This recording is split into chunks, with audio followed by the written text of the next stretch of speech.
My favorite Enterprise episode broke Star Trek canon, and I don't care. If you're the kind of Star Trek fan who obsesses over stardates, timeline consistency, and the intricacies of warp field theory, you might want to brace yourself, because my favorite Star Trek Enterprise episode broke canon wide open. And you know what? I absolutely love it. The episode in question is In a Mirror, Darkly, the brilliant two-parter from Enterprise's fourth season. Not only did it serve as a love letter to the original series, but it did so with swagger, ambition, and a complete disregard for whether or not it fit into established canon. It's the kind of Star Trek that swings for the fences, and that's exactly why it works. Welcome to the Terran Empire. From the very first scene, In a Mirror, Darkly makes it clear we're not in Kansas, or rather, the prime timeline anymore. Instead of a hopeful Starfleet crew, we meet their cruel and power-hungry counterparts in the Terran Empire. Where Captain Archer once explored space with curiosity and ethics, Mirror Archer plots, schemes, and stages a coup within the first 10 minutes. The twist? This episode doesn't start in the usual Enterprise style. There's no cold open, cue-theme music. Instead, it kicks off with Star Trek First Contact, the scene where humans first meet the Vulcans. Except here, Zefram Cochrane pulls out a shotgun and murders the Vulcan emissary. Canonically blasphemous? Absolutely. But narratively brilliant. Without a doubt. Breaking canon by ignoring it entirely.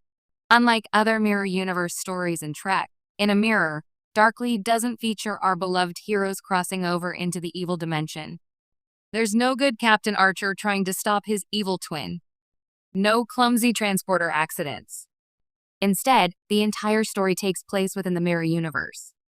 It unapologetically dives into that twisted world and stays there for 2 full episodes.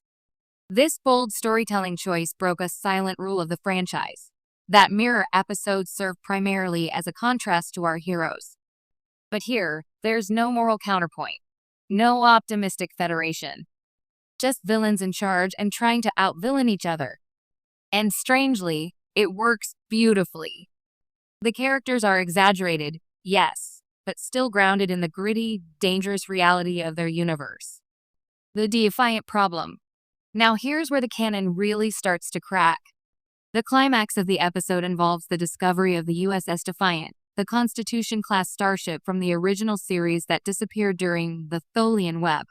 In that episode, the Defiant was shown vanishing into a spatial interface, and Enterprise picks up that thread decades earlier, having the Defiant reappear in the Mirror Universe.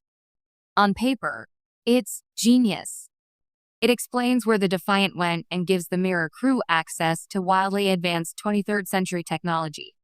But let's be honest, the timeline gymnastics required for this to work are bonkers. You need to believe the Defiant jumped from Kirk's time to Archer's, across universes and backwards in time. The episode waves away the hows and whys, and for once, I'm okay with that. Because the image of Mirror Archer swaggering through the Defiant's gleaming corridors in a TOS-style uniform while barking orders to his mutinous crew is just too good. It's fan service done right. It's not just style, it's substance too. What elevates In a Mirror Darkly beyond a cosplay fantasy is how well it uses the opportunity to tell a compelling story. Mirror Archer isn't just evil for evil's sake. He's desperate, insecure, and constantly overshadowed by his universe's version of Captain Forrest. His obsession with the Defiant isn't just about power, it's about legacy. He wants to be remembered, to seize control of history. And when his ambition is inevitably undone by betrayal, it reinforces the brutal nature of the Terran Empire. Meanwhile, Mirror Hoshi Sato steals the show. She manipulates her way into power, poisons Archer, and declares herself Empress. It's a delightful twist that feels both earned and deliciously wicked.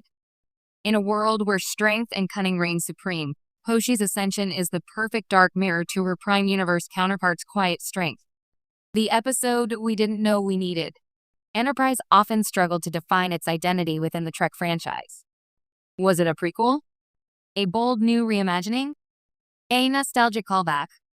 In a Mirror, Darkly is the moment the show said, why not all three? It embraced fan nostalgia by giving us TOS-style sets, 60s sound effects, and classic phasers. It expanded lore by explaining the Defiant's fate. And it allowed the cast to cut loose in a sandbox where rules didn't matter. Yes, the canon contradictions are undeniable. The episode never tries to explain how Mirror Archer's knowledge of 23rd century tech didn't change the